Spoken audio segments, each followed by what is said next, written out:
بسم الله الرحمن الرحيم. الحمد لله حمدا يوافي نعمه ويكافئ مزيدا، وأشهد أن لا إله إلا الله وحده لا شريك له، وأشهد أن محمدا عبده ورسوله، أدى الأمانة وبلغ الرسالة ونصح الأمة وتركنا على المحجة البيضاء ليلها كنهارها لا يزيغ عنها إلا هالك، صلى الله عليه وعلى آله الطيبين الطاهرين وصحابته الغر الميامين ومن تبعهم بإحسان إلى يوم الدين. أما بعد، waxaynu maanta ka hadlaynaa xadiidka uu rasuulku sala allahu calayhi wasalam yidhi laa taxqiranna min almacruufi shay-an. camalka uu qofka bani aadamka ii falayo ee mu'minkay waa in aanu midna addoonku xaqirin. maanta waynu ognahay dadka mu'miniinta ah habeen iyo dharaar intaasoo camal oo saalixa bay dadku falaan, balse acmaashaas qofna ma oga midkuu alle aqbalayo, midka ilaahay raalli gelinaya. sidoo kale waxaa jira dadku intaasoo dembi oo ka dhacaya, ma oga dunuubtaas midka uu ilaahay subxaanahu wa tacaala midka ilaahay ka cadhaysiinaya ee keenaya qofkaasu isagoo mu'mina oo salaadaya oo soomaya in haddana hadal yaruu yidhi ama camal yar oo uu falay uu noqdo midka uu naarta ku galo qofkaasu. allahay naga nabadgeliye. ibliis lacnatullaahi calayh oo jooga mansilata alciz, malaa'igta dhexdeeda jooga, meel aada u sharaf badan iyo cizi badan, wuxuu ilaahay kaga soo dejiyey meeshaas oo uu ku mutaystay lacnatullah ilaa yowmi iddiin. waxa weeye sujuud uu ilaahay ku amray oo uu diiday, sujuud sajda waaxida, sujuud keliya oo uu ilaahay ku amray oo uu diiday buu ku mutaystay. sidaa nebiyullaahi aadam calayhi assalaam jannada wuxuu ilaahay uga soo saaray rudhmo uu rudhay geed uu ilaahay ka xarimay. sidaas darteed qof keliya oo og camalka wanaagsan uu falayo midkiisa ilaahay raalli gelinaya ma jiro. sidoo kale qof keliya oo og camalka u keenaya qofka sakhtullaahi tabaaraka wa tacaala, cadho ilaahay, ma oga qofna. sidaas darteed rasuulkeennu calayhi salaatu wasalaam wuxuu yidhi sida abaadara alkhafaariyi radia allaahu canhu wa ardaah laga soo wariyey, laa taxqiranna min almacruufi shay-an walow an talqaa akhaaka biwajhin talq. camalka aad falayso haddaad qofka mu'minka ah ee nebiga la hadlaya calayhi salaatu wasalaam kuwa mu'miniinta ah ee ilaahay rumeeyey wuxuu leeyahay waxaad camal falayso midna ha xaqirin. macnihii waxa weeye camal aad adigu u haysato inuu mid yar yahay oo aan sidaa u weyneyn, inuu noqdo ilaahay hortii ka ugu weyn acmaashaad falayso. sidaynu hore u soo sheegnayna waxaa laga yaabaa macsi yarood adigu yaraysanayso inay noqoto mid ilaahay agtiisa aada u weyn oo laga yaabo in ay naarta kuu jiido. wuxuu soo gaadhay rasuulku sala allahu calayhi wasalam inuu yidhi walow an talqa akhaaka biwajhin talq. ha yaraysanin camalkas wanaagsanaad falayso xataa hadday noqoto inaad kula kulanto, oo macnihii ay kuu noqoto caado iyo dhaqan dadka walaalahaaga ee muslimiinta inaad kula kulanto weji farxad geliya iyaga, ama adigoo faraxsan aad la kulanto farxaddaa iyaguna ay ku sii farxaan. sidaas darteed waxa weeye qofka mu'minkaa wixii uu camal ah micnihii oo gacantiisa ah falayo waa inaanu marna yaraysan. hadduu sadaqo bixinayo waa inaanu marna odhan boqolka kunkaa shilin waxba u tari maayaan qofka. waa inaanu qofku marna yaraysan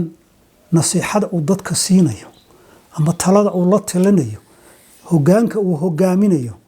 inaanu qofku wax allaala wuxuu wanaag falayo aanu marna yaraysanin ilaa xad uu ka soo gaadhay rasuulku sala allahu calayhi wasalam inuu yidhi ittaqu nnaara walow bishiqi tamra faman lam yajid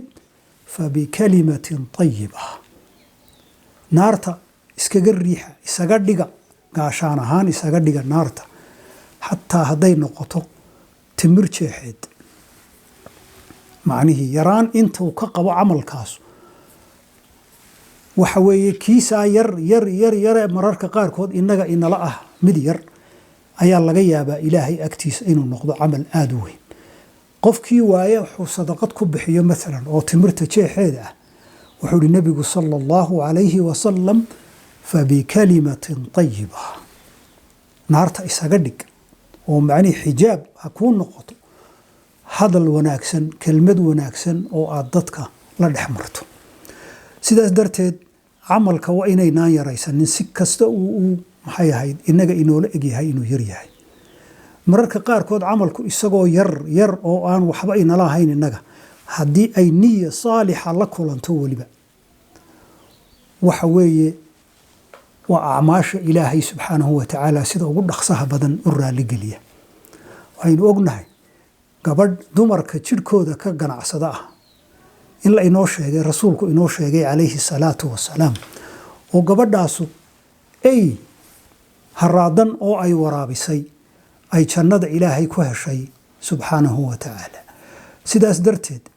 inaynu marna yaraysanno camalka saalixa ah ma habboona waxa wanaagsan inaynu u tartanno inaynu ku dheerayno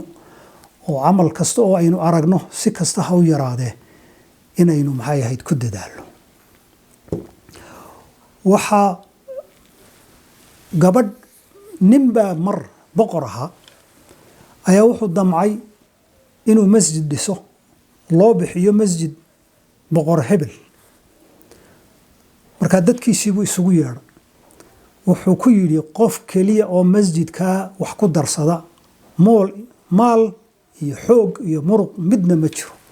anaa dhisaya keliday qofna yuu ila sheer garaynin ama ila wadaagin dabeetana masjidkii markii la dhammeeyey ayaa waxaa lagu qoray magiciisii dabeetana habeenkii markuu seexday baa ilaahay malag u soo diray riyo uu ku riyooday malag ilaahay samada ka soo diray oo intuu malagii samada ka soo degay masjidkiisii uu dhisay ee magaca lagu qoray intuu magacii ka tirtiray gabadh magaceed ku qoray dabeetana habeenkii hore waxba kamuu soo qaadin arrintii habeenkii labaad markuu seexday buu haddana ninkii wuxuu arkay riyadii lafteedii buu arkay oo maxay ahayd malag intuu ilaahay samada ka soo diray malagii uu intuu magaciisii ka tirtiray ku qoray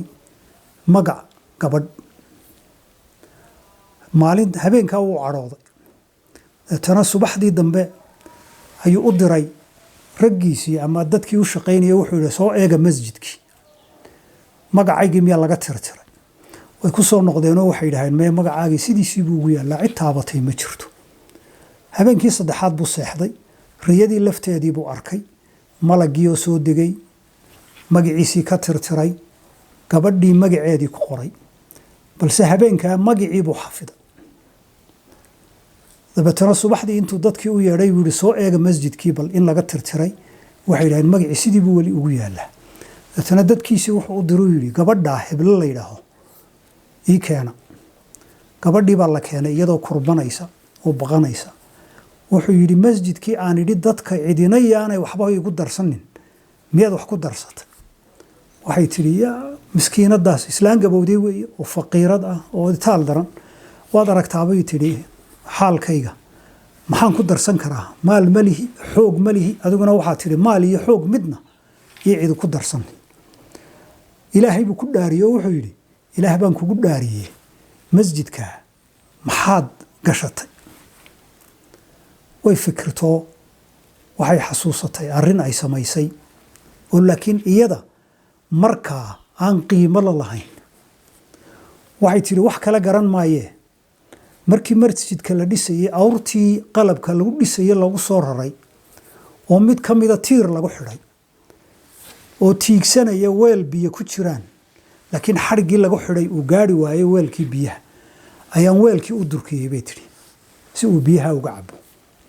wax kale oo aan sameeyey oo masjidkaaga ku shuqul leh ma jirto bay tiri ninkii uu fahmay boqorka ahaa wuxuu yidhi yaa ilaahay dartii iyadoo khaalis ah ayaad arintaa yare khafiifka ah awrkaa u durki biyaha ha cabee u samaysay ilaahay dartii oo khaalis ah aniguna masjid weyn oo intaasoo lacagi ku baxday ayaan dhisay balse ujeedadaydu waxay ahayd hal la yidhaahdo masjidkii hebel marka camalka saalixa yaraantiis madiibadaa yar ama baaldigaa yar ee biyuhu ku jiraan ay awrkaa u durkisay ayaa ilaahay wuxuu damcay masjidkii la dhisay ee ninkii dhisay uu rabay in magaciisa lagu magacaabo ayaanu ilaahay ogolaanin balse uu ilaahay gabadhaa arintaa yaray samaysay masjidka magaceedii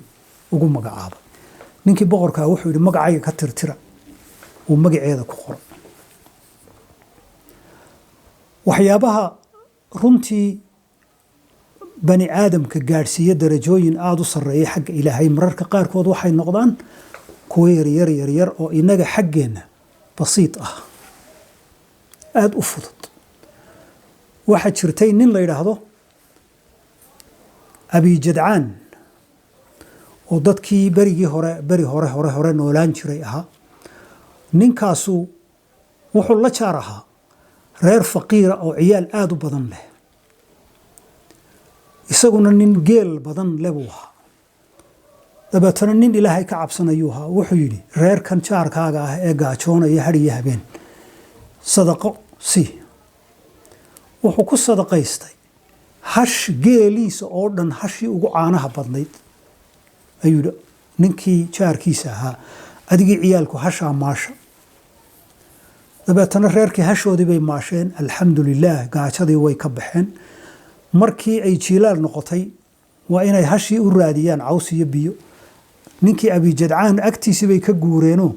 meel caws iyo biyo ay uga helayaan hashii bay raadsadeen dabeetana odaygii uu siiyey hasha ayaa ceel biyo ah isyidhi biyo uga soo saar dadku ay ka cabaan hashuna ka cabto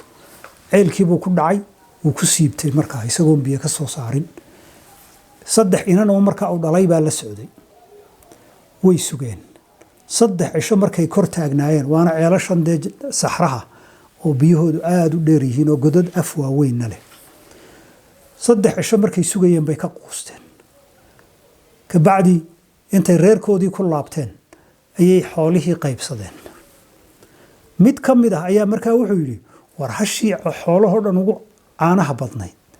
waa tii la siiyey reerkii jaarkeenne aan hashii ka soo ceshan labadii kalena kamay celin balse way ku waafaqeen dabeetana intay u tageen bay awr qaalin yar u geeyeen oo waxay idhaaheen hashii baanu rabnaa aabbahayo ku siiyey awrkan qaado wuxuu ku yidhi aabbihiin baa hashii siiyeyoo ilaa aan isagii la kulmo waxaan bixinayaa ma jiraan waxayna waa kii dhintay aabbahayo ninkii wuu naxo wuxuu yidhi saaxiibkay miyuu dhintay haa bay yidhaaheen wuxuu yidhi war hashan iyo waxaa ka hadlaysaan iska daaye hasha qaataba haddaad doonaysaan awrkana haystee saaxiibkay halku ku dhintay igeeya markay 7 cisho ka soo wareegeen ayay ceelkii ku soo celiyeen uu ku dhintay ceelkii uu ku dhacay baan leeyahay ninkii intuu xadhig dheer soo qaatay oo uu jirid geedkeed ku soo xidhay ayuu ceelkii ku dhaadhacay ilaa uu gunta gaadhay oo uu maqlay qof taahaya markuu taabtayna wuxuu arkay inuu nool yahay alxamdu lilaahi rabbi alcaalamiin buu yidhi ninkii buu dhexdiisa ku soo xidhay ceelkii buu la soo koray dibadduu uga soo saaray biyuu siiyey iyo midhar timira uu qaado gurigiisii buu geeyo halkiibuu ku jalay markuu ninkii si fiican u soo caafimaaday ee noloshiisii ku soo noqotay ee uu si fiican u sheekayn karo ayaa wuxuu yidhi warniyo waxaad iiga warantaa 7 cisho ceel dheer oo mugdiya oo mas iyo wax waliba ku noolaan karaan sidee ilaahay kuugu badbaadiyey oo arrin cajiib ah aanad cunto iyo biyo iyo midna aanad cunto haysanin wuxuu yidhi 3 cisho markaan ku jiray ee aan quustay ee aan ilaahay isu dhiibay macnihii dhimasho u diyaar garoobay ayaa dabintayda dhibco aan caano u maleeyey ku tiftif leeyihin ootana waan dhadhamiyo waa caano mugdi weeye oo waxaan arkayaa ma jirtee waan dareemay buu yidhi waxaan xaggan dee caanuu ka imanayaanoo gacantan sida u laalaadi waxaan taabtay buu yidhi weel dushayda ka soo laalaada oo caanihii ka soo tibiqlan yihiin dabeetana weelkii baan tiigsadoo waan ka cabay wuxuu yidhi maalin walba 3 goor laga bilaabo maalintaas 3 goor ayaa caanaha ilaahay ii keenaayoon cabaa markaan dhergana weelkii wax kasta waan sameeyaayo ma yaalo meeshii uu iska noqdo balse wuxuu yidhi 2 cisho imika 2 cisho caanihii ilaahay waa iima keenin markuu 2 cisho maqlay ninkii ayuu yidhi haddaba anna qiso cajiiba ayaan kaaga sheekaynayaa oo ah wixii caanahaas 2 cisho kaaga go'een maxay tahay buu yidhi wuxuu yidhi markii aad ceelka ku dhaadhacday ee ciyaalkaagii kaa quusteen bay xoolihii qaybsadeen qisadii buu u sheegay way ii yimaadeen hashii bay iga hankeen dabeetana waxaan idhi hasha qaata qaalinkan yaree keenteenna haysta bal ninkii meeshuu ku dhintay ii geeya wuxuu yidhi 2 cisho waa 2 cisho ee hashii aan caanaha ka cabbayey ee adigana ilaahay caanaha kugu siinayey waa maalintii ay la noqdeen ayaa ilaahay caanii kaa joojiyey buu yidhi alxamdu lilaahi rabbi alcaalamiin camalka yaynaan yaraysanin waayo camalka saalixa ah si kasta oo bani aadamku uu u maleeyo inuu maxay ahayd uu yar yahay mararka qaarkood hadday niyaddu khaalis tahay khaasatan ilaahay subxaanahu wa tacaala si dhaqso ah buu u raalligeliya camalkaasu waxaana laga yaabaa mid yar oo aynu fallay qof maskiina oo meel maraya oo ay darxumaysan oo gaajaysan oo aad maalin ka farxisay qado yarood u qaaday ama ilmo yar oo agoona oo suuqaa dhex maraya oo aad og tahay oo aad tidhaahdo halkaa ka qadee maalin walba